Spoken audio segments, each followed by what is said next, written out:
नमस्कार, बंजारा बीट्स में आपका हार्दिक स्वागत है। मैं हूं ज्योति प्रकाश खरी।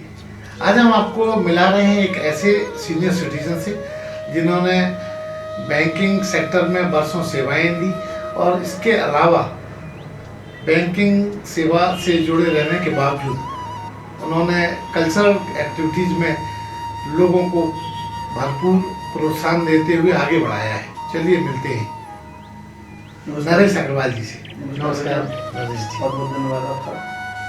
अग्रवाल जी, जैसा कि हमने उल्लेख किया कि आपने बहुत सारे नए लोगों को उनकी योग्यता के अनुरूप उनको प्रोत्साहित किया है, वो तो मैं पूछूंगा ही। मैं आपका परिचय जानना चाहूँगा, हमारे दर्शकों को छोटा सा परिचय दीजिए। ऐसा मैं नरेश अग्रवाल, मैं झांसी जनपद के ही गरौठा कस्बा का रहने वाला हूँ। मैंने 52 से 68 तक गरौठा में रह के ही हाई स्कूल तक की शिक्षा ग्रहण की। उस समय बहुत अभाव था, पानी और बिजली की भी समस्या थी, पानी दूर से लाना पड़ता था और घर में पानी ना वजह होने की वजह से लखरी नदी जो वहाँ गरौठा में है वही एक सहारा थी। वहाँ जाकर ही हम कपड़े धोना नहाना सब काम चलता था। वहाँ हमारे भाई साहब तहसील में एडवोकेट हैं। कितने भाई बहन रहे आप? हम लोग 8 भाई सगे और 1 बहन, 9 भाई बहन हैं जी। और सभी भाई हमारे नौकरी में ही रहे, कोई व्यापार में नहीं था। सभी भाई रिटायर्ड हो चुके हैं और इस समय अपने अपने जगह से वो लोग सेटल्ड हैं। अग्रवाल जी, आपकी टोटल शिक्षा दीक्षा कहाँ तक हुई? हमारी हाई स्कूल तक गरौठा में हुई, अखंडानंद इंटर कॉलेज में। इसके बाद ग्रेजुएशन हमने सतना में किया। हमारे भाई साहब वहाँ बल्डा सीमेंट फैक्ट्री में इंजीनियर थे, इसलिए पिताजी ने हमको सतना भेज दिया था। रीवा विश्वविद्यालय से मैंने B.Com किया। इसके बाद कानपुर DAV कॉलेज से मैंने M.Com किया। M.Com तक की शिक्षा करने के बाद मैं जॉब किया। आपका कहते हैं जीविकोपार्जन जिंदगी की अहम जरूरत होती है, तो आप किस सन में और कहाँ आपने जीविकोपार्जन के लिए जद्दोजहद की? मैंने सर्वप्रथम 75 में जून 75 में मैं ट्रेजरी ऑफिस झांसी में ही मेरी जॉब लगी। स्थायी नौकरी थी अकाउंटेंट की और मैं डबल लॉक का इंचार्ज भी रहा हूँ। उस समय डबल लॉक में लॉटरी के टिकट्स वगैरह, स्टैम्प वगैरह सब रखे जाते थे, उनको इश्यू करना और रखरखाव करना मेरा काम था। जिम्मेदारी का काम था। जिम्मेदारी का काम था जी। और मेरा जैसे उसका चार्ज सीधे DM ही लेते हैं डबल लॉक का जी।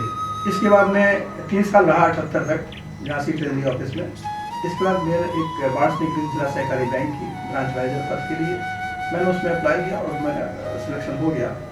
पोस्टिंग हमको आजमगढ़ मिली, तो मैं मार्च 78 में आजमगढ़ मैंने जिला सहकारी बैंक ब्रांच मैनेजर पद पर ज्वाइन किया। झांसी को छोड़ना पड़ा। जी। तो आजमगढ़ में वहाँ आपकी क्या गतिविधियाँ रहीं और कितने बरस आपने वहाँ गुजारे बैंकिंग सेक्टर में? जी, मैं 78 से 2015 तक आजमगढ़ में रहा कंटिन्यू। और चूंकि हमारी पोस्टिंग या ट्रांसफ़र जितने भी हैं वो आजमगढ़ जनपद में ही होते थे। वहाँ 26 ब्रांच थी, उन्हीं ब्रांचों में होता था। लेकिन हमने अपना हेडक्वार्टर आजमगढ़ बनाया, वहाँ अपना प्लॉट लेके अपना मकान बना के वहीं रहते थे। इसके बाद कई जगह जाना आना हुआ और मैं वहाँ कई संस्थाओं से जुड़ा रहा, जैसे Agrasen inter college, degree college में मैनेजमेंट कमेटी में बहुत ही सक्रिय भूमिका हमारी रहती थी। कोई भी इंटर कॉलेज और डिग्री कॉलेज में जो भी काम होते थे बिना हमारे एडवाइस के नहीं होते थे। इसके बाद आर विद्या सभा ने हमको निर्वाचन अधिकारी नियुक्त किया और जितने भी DAV कॉलेज थे, DAV primary school, DAV inter college, DAV degree college, सभी में मैं हर 3 वर्ष का जो निर्वाचन होता था वहाँ पे मैं निर्वाचन। आपकी भूमिका सदा रही है। जी। तो वहाँ आपने किस तरह से, जैसा कि बातचीत में आपने बताया कि बहुत सारे नए लोगों को, नए कलाकारों को आपने बहुत प्रोत्साहित किया, उसके बारे में प्रकाश डालिए। मैं वहाँ संस्कार भारती से जुड़ा और भी कई संस्थाओं जुड़ा, जैसे सेवा समर्पण संस्थान, वनवासी छात्रावास, भारत विकास परिषद, इन सब से जुड़ा रहा। विशेष भूमिका हमारी संस्कार भारती में रही और वहाँ जितने नवोदित कलाकार थे जिनको कभी स्टेज नहीं मिला या जिनको बहुत ही प्रारंभिक जानकारी थी, लेकिन वो अनुकूल नहीं थे, उनको हमने मंच प्रदान किया और वर्कशॉप अटेंड कराया, जिसके माध्यम से उनको आगे जाने का अवसर मिला। और कई बच्चे हमारे इंडियन आइडल में और सारेगामापा में भी पहुँचे और टॉप 5 में भी स्थान बनाया। वहाँ सारेगामापा में जो टॉप 5 में नंबर बनाया। तो मैंने शुरू से ही हमारा इंटरेस्ट ये था, मतलब मैं कोई साहित्यकार या संगीतकार तो नहीं हूँ, लेकिन हमारा जो भी साहित्य में, संगीत में और नाटक के क्षेत्र में जो निबोधित कलाकार थे, उनको हमने आगे बढ़ाया। और शुरू से आज भी मैं झांसी में आने के बाद भी मैं ये काम लगा हुआ हूँ और कोई ऐसे शख्सियत हैं जो कि बहुत ऊपर तक पहुँचे। अरुणा जी, आपका अपना पारिवारिक परिचय भी हमारे दर्शकों के साथ शेयर कीजिए। हम लोग 8 भाई हैं। नहीं, आपका अपना खुद का परिवार। खुद के परिवार में हमारे 3 बेटे हैं, 1 बेटी है और तीनों बेटे हमारे जॉब में हैं, अच्छी शिक्षा करने के बाद। बेटी हमारी पूना में है, अभी टीचर है, उनके हस्बैंड वहाँ प्राइवेट जॉब में है। 2 बच्चों होने के बाद तीसरा बेटी की चाहत में जुड़वा बच्चे हुए, 1 लड़का 1 लड़की। लड़के को हमारी वाइफ ने अपनी बुआ को गोद दे दिया और वो उसमें भोपाल में है। वो भी बीटेक करने के बाद वहाँ जॉब कर रहा है और भोपाल में ही सेटल्ड है। आप अपनी जीवन संगिनी के बारे में बताइए। जीवन संगिनी तो हमारी, मतलब क्या बताऊँ मैं, तो 79 में मेरी शादी हुई भिखारी परिवार में, झांसी में ही। और वो शुरू से उन्होंने BSc B.Ed किया था। उस समय लड़कियाँ पढ़ी लिखी बहुत कम होती थी। क्या नाम रहा उनका? मंजू दत्ता अग्रवाल जी। तो उन्होंने शुरू से, बचपन से ही कल्चरल एक्टिविटीज़ में भाग लिया। बहुत ही अच्छी एंकर थी, बहुत अच्छी संगीतकार भी थी और बहुत अच्छी रंगकर्मी थी। उन्होंने 40 नाटकों का में अभिनय और निर्देशन किया और बहुत दूर दूर उन नाटकों को ले गई। वो इंटरनेशनल थिएटर पर भी उनको मंचित करने का अवसर मिला। तो इस प्रकार उनके न रहने के बाद हम अपने, मतलब अकेला महसूस कर रहे थे। कब उनका निधन हुआ? उनका मई 2016 में यहाँ झांसी में ही उनका निधन हो गया था। मैं आपके रिटायरमेंट के बाद? मैं 2012 में रिटायर हुआ। जी। 2015 में मैं आजमगढ़ से यहाँ शिफ्ट हो गया स्थायी रूप से झांसी में। 2016 में उज्जैन कुंभ में 1 महीने की प्रवास पर गया था। वहीं उनको कुछ थोड़ी प्रॉब्लम हुई वाइफ को, और वहाँ से यहाँ 23 तारीख को आया, 23 मई को। इसके बाद 27-28 तारीख को उनके पैर में थोड़ी प्रॉब्लम हुई, चलने का असमर्थता व्यक्त की। मैंने हॉस्पिटल में एडमिट किया। लेकिन 24 घंटे के बाद ही उनको कुछ अटैक आया और निधन हो गया। अरुणा जी, आपकी जो सांस्कृतिक यात्रा है, जो लोगों को बहुत अपना लाभ पहुंचाया है, उसमें आपकी जीवन संगिनी का क्या योगदान रहा? बहुत अच्छा सवाल किया आपने। जीवन संगिनी की वजह से ही मैं इस तरह की एक्टिविटी से, सांस्कृतिक गतिविधियों से जुड़ा, क्योंकि वो शुरू से ही, बचपन से ही उनको कल्चरल, यहाँ रामलीला जो होती थी झांसी में, उसमें भी उन्होंने सक्रिय भूमिका निभाई। स्कूलों में भी जितने कार्यक्रम होते थे, जनपद स्तर पर भी और जनपद से बाहर के, उन्होंने पार्टिसिपेट किया। इसके बाद शादी होने के बाद भी वो कल्चरल एक्टिविटीज में बहुत ही एक्टिव रही और उन्होंने भारतीय जनता पार्टी की आजमगढ़ के नगर अध्यक्ष रही वो जी। और वहाँ पर आजमगढ़ में सभासद, नगर पालिका सभासद के पद के लिए उन्होंने चुनाव भी लड़ा था। हालांकि जहाँ हम रहते थे वो क्षेत्र टोटल ठाकुर बेल्ट था और इस वजह से जीत तो नहीं पाई थी, लेकिन उन्होंने जो भाजपा की जो कैंडिडेट जिनको टिकट देना चाहिए था, नहीं दिया था, वो जरूर हारे और फिर 248 वोट दिए थे। तो इनकी भूमिका इतनी सक्रिय थी और उनकी वजह से मैं जुड़ा संस्थाओं से और उनके साथ में हमेशा जाता था। जहाँ भी नाटक लेके जाती थी टीम पूरी, मैं भी साथ में रहता था। इसलिए हमारा भी थोड़ा इंटरेस्ट बढ़ता रहा और मैं भी इस तरह की कल्चरल एक्टिविटीज से जुड़ता गया। अरुणा जी, जहाँ आपने इतना कुछ किया, इतने सारे आपने संस्थाओं से आप जुड़े रहे, कठिनाइयाँ किस तरह की आई आपको?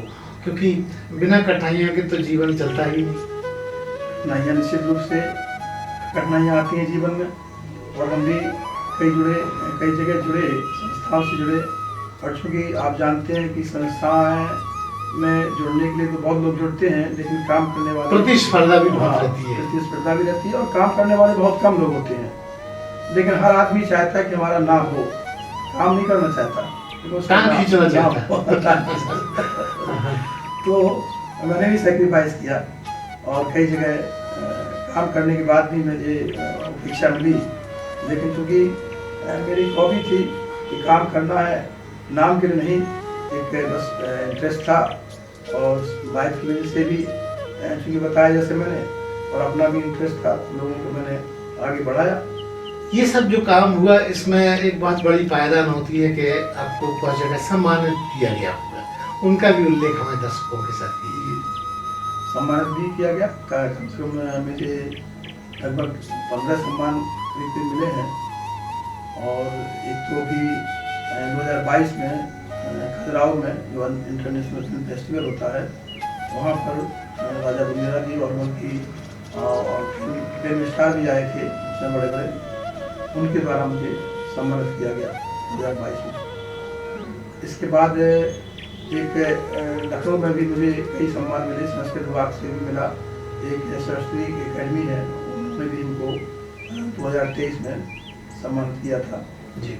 यहाँ पर भी झांसी में भी बहुत सी संस्थाओं ने सम्मानित किया। मणिपुर आर्ट गैलरी है, ये आपका और भी बहुत सी संस्थाएं हैं, जी जी। अभी सम्मान पत्र सब लगे हुए हैं। जी जी जी। तो करीब 10-12 सम्मान हमको मिले हैं। लेकिन सम्मान मिलने से थोड़ा काम करने की और प्रेरणा होती है, और अच्छा करने का मन करता है। इन दिनों देखा जा रहा है कि सम्मान भी प्रायोजित होते हैं, क्या आप मानते हैं? हाँ, ऐसा आपका कहना सही है, कुछ हद तक प्रायोजित होते हैं, लेकिन हम उस विश्वास नहीं करते हैं प्रायोजित में। और जो निष्पक्ष रूप से, चूँकि हमने अभी 2022 में अक्टूबर में एक 5 दिवसीय बहुत बड़ा इंटरनेशनल लेवल का मैंने लोक कला महोत्सव किया था, ये मुक्ता काशी मंच पर। और उसमें हमारी पूरे देश भर से 22 राज्यों से टीमें आई थी, और मैंने उसको पूरा स्वयं, मैंने प्रदेश महामंत्री के नाते मैंने उसको ऑर्गेनाइज किया था यहाँ। और उसमें पूरा वहाँ 22 टीमों की करीब 300 कलाकार आए थे, उनके रहने खाने के प्रबंध, और पूरा 5 दिन तक मतलब आपकी देख रेख में हुआ था। और उसमें इतना ही नहीं, उसमें रंगोली की भी कार्यशाला लगाई थी। रंगोली के शिक्षक जो आए थे वो महाराष्ट्र से आए थे, वो भी बहुत अच्छी स्तर के थे, और पूरा 5 दिन का रंगोली का यहाँ कार्यशाला चली थी।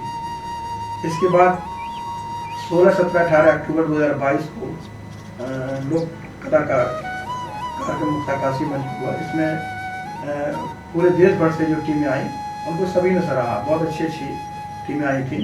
और उस लोक कला के माध्यम से हमारी जो देश की संस्कृति है, कहाँ कहाँ कैसी संस्कृति किस राज्य में, उसको एक देखने का अवसर मिला लोगों को। हमारी बुंदेलखंड की संस्कृति तो देखी ही लोगों ने, लेकिन और जो अंचलों की और क्षेत्रों की जो संस्कृति है, लोक संस्कृति, उससे भी परिचय, उनकी भी जानकारी मिली, और उससे लोगों को प्रेरणा मिली। अल्लाह जी, आपने जो भी कुछ किया उसको उस अब तक जो किया उससे आप संतुष्ट हैं, या आगे भी कुछ और नया आप दिमाग में है जो आप करना चाहते हैं? संतुष्ट तो आदमी कभी नहीं होता, कुछ ना कुछ करने की प्रेरणा मिलती रहती है किसी से, और चाहत भी रहती है। अभी हमने एक किताब लिख रहे हैं अपने खानदान पर ही, अपने वंश परंपरा पर, हमारे 10 पीढ़ी का पूरा उसमें लेखा जोखा है। और वो सभी, उसका उद्देश्य यही है हमारा कि जो लोग चले गए हैं, हमसे बिछड़ गए हैं, उनको परिचित कराना नई पीढ़ी से। आजकल नई पीढ़ी के लोग बाहर नौकरी कर रहे हैं, वो अपने दादा दादी को भी भूल गए हैं, जानते नहीं हैं। हमने तो यहाँ तक देखा और समझा कि अपने पिताजी का उनसे पूछा मैंने कि डेट ऑफ बर्थ क्या है, मैरिज डेट क्या है, नहीं बता पाए। कहने का मतलब यह है कि लोग भूलते जा रहे हैं अपनी पुरानी पीढ़ियों को। तो उसको सजोने के लिए, सहेजने के लिए हमने एक पुस्तक लिखी है, और वो इसमें मुद्रण का कार्य चल रहा है उसमें अगले महीने। क्या नाम दिया उस पुस्तक? उसका वंश वाट का मैंने नाम दिया है। कब तक प्रकाशन के बाद उपलब्ध हो जाएगी? ये हमारी 10 अप्रैल तक फाइनल हो जाने का है, 10 अप्रैल फाइनल हो जाएगी। और मैं 27 मई को कार्यक्रम करूँगा जिसमें उसका पुस्तक का विमोचन होगा और सभी हम अपने जितने भी खानदान के लोग हैं जो बाहर नौकरी कर रहे हैं बच्चे, सबको बुलाऊंगा और सबका परिचय कराऊंगा और सब एक दूसरे से मिलेंगे। ठीक है, और सभी को के हाथ में एक पुस्तक जाएगी तो वो हमेशा के लिए यादगार रहेगी। आपने ये जो डेट चुनी है 27 मई ही क्यों चुनी? क्योंकि 27 मई को हमारी पत्नी की 9वीं पुण्यतिथि पड़ेगी और उस दिन मंगलवार श्रद्धांजलि स्वरूप भी होगा और मंगलवार का दिन भी है। मई में क्या है कि बच्चों की छुट्टियां होती हैं तो वो सब लोग जो बाहर नौकरी में हैं या बच्चे पढ़ रहे हैं तो वो सब आसानी से आ सकते हैं, इसीलिए से मैंने इस तारीख को चुना। राज जी, ये तो आपका खुराक है कि आप लोगों को जोड़ते हैं और लोगों को आगे बढ़ाने के लिए प्रयत्नशील रहते हैं। इसके अलावा भी कोई ऐसे शौक हैं जो आपके जीवन काल में रहे हों और आपको लगता हो कि उसको पूरा करना चाहिए था और नहीं हो पाए? सही कह रहे हैं आप, बहुत अच्छा आपने सवाल किया। ये संबंध हमारे मन में हमेशा विचार आता रहता है कि कुछ मैं लिखूं, समाज को एक दिशा मिले। लिखने का हमको थोड़ा सा है शौक, मैं कुछ ना कुछ लिखता रहता हूँ और उसी की वजह से मैंने एक किताब लिखी। आगे भी कुछ लिखने का है मेरा उद्देश्य। ये मतलब लेखन का अंकुरण है जी, और ये अपने अंदर जारी रहेगा। जी जी जी। अरवा जी, जैसा कि आपने बातचीत में बताया कि आप लगभग 70+ हैं, तो आमतौर पर इस एज में लोग आराम की तलाश करते हैं, बहाने ढूंढते हैं आराम करने के, और आप इतना सक्रिय हैं, कैसे? मेरी इसमें 73 साल उम्र हो गई है और मैं एक तो सबसे आप पहले बता दूं कि मैं टाइम का बहुत चोर हूँ। मैं किसी भी कार्यक्रम में जाता हूँ, जो लोग बुलाते हैं मैं समय पर पहुँच जाता हूँ। हालांकि उस समय पता चलता है कि आयोजक ही नहीं आए हैं, कोई तैयारी नहीं की। हाँ, लेकिन मैं चूँकि बैंक की नौकरी में रहा हूँ, बैंक को आप जानते हैं कि समय से ज़्यादा पाबंदी का ध्यान रखता है, तो इसलिए शुरू से एक आदत रही है। आज भी मैं समय की बहुत ही पंचुअल हूँ, कार्यक्रम में समय से पहुँचता हूँ और आगे भी मैं सबसे यही कहूँगा कि भाई समय को आप जरूर ध्यान रखिए। समय किसी का नहीं है, समय किसी के लिए रुकता नहीं है। तो बाकी और भी काम करने का है।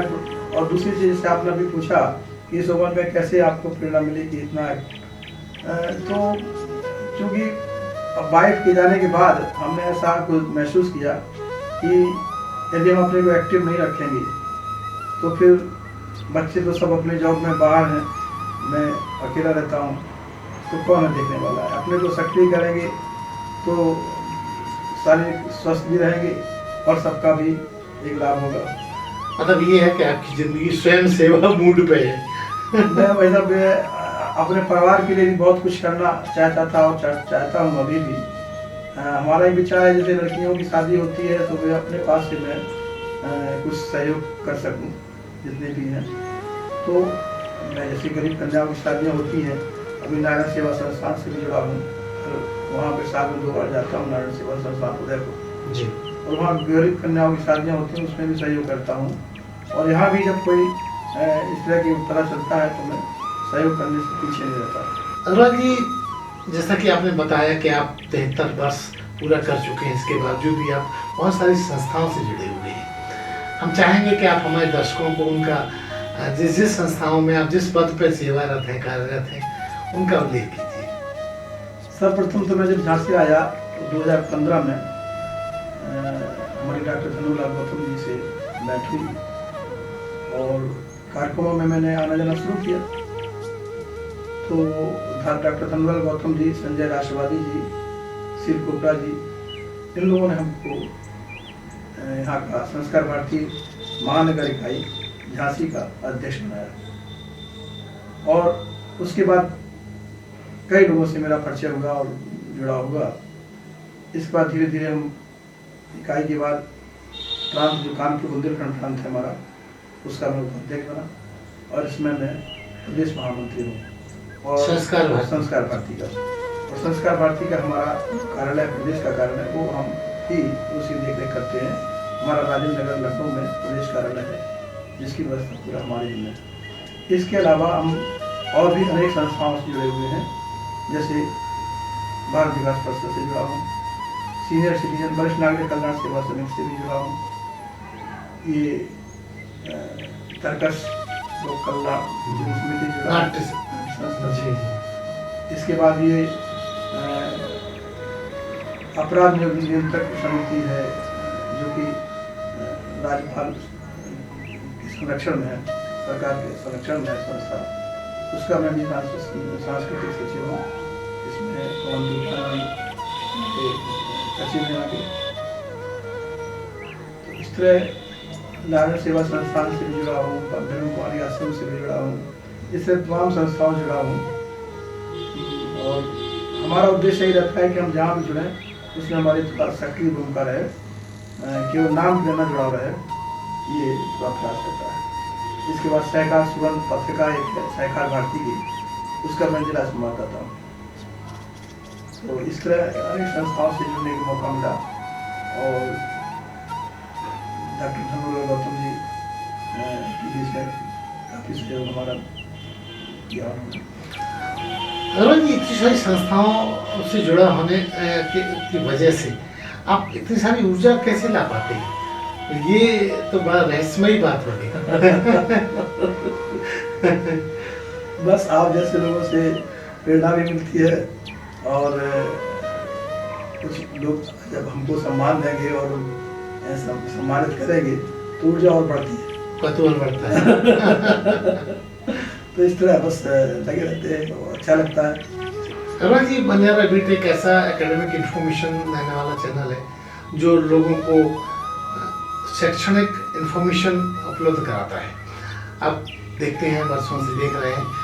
मैं चाहूँगा कि आप हमारे दर्शकों को कुछ ऐसा संदेश दीजिए जो आप जैसे वरिष्ठ लोगों का आशीर्वाद ले सकें। बस आपका बंजारा बीट का जो ऐप है हम बराबर देखते हैं, उसमें जितने वीडियो आप डालते हैं उसमें आप बुंदेलखंड के जो ऐतिहासिक स्थल हैं उसके बारे में अच्छी जानकारी देते हैं, और सबका जो आप इंट्रोडक्शन देते हैं उसके बाद इंटरव्यूज भी मैं बहुत सारी करता रहता हूँ। हाँ, नए लोगों के खास नए लोगों को तो हम यही कहेंगे, जो लोग भी जुड़े हुए हैं बंजारा बीट से और देखते हैं, वो इसको अवश्य देखें। और इसमें बहुत सी आपको जानकारी है, खासतौर से बुंदेलखंड के बारे में मिलेगी।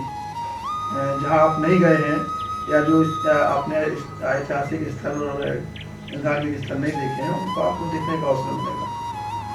तो ये थे नरेश अग्रवाल जी, जो अपने जीवन की यात्रा को बंजारा बीट के साथ शेयर कर रहे थे। बंजारा बीट से बात करने के लिए अग्रवाल जी बहुत बहुत धन्यवाद। अरे हाँ, इस चैनल को लाइक और सब्सक्राइब करना ना भूलें। देखते रहिए बंजारा बीट्स।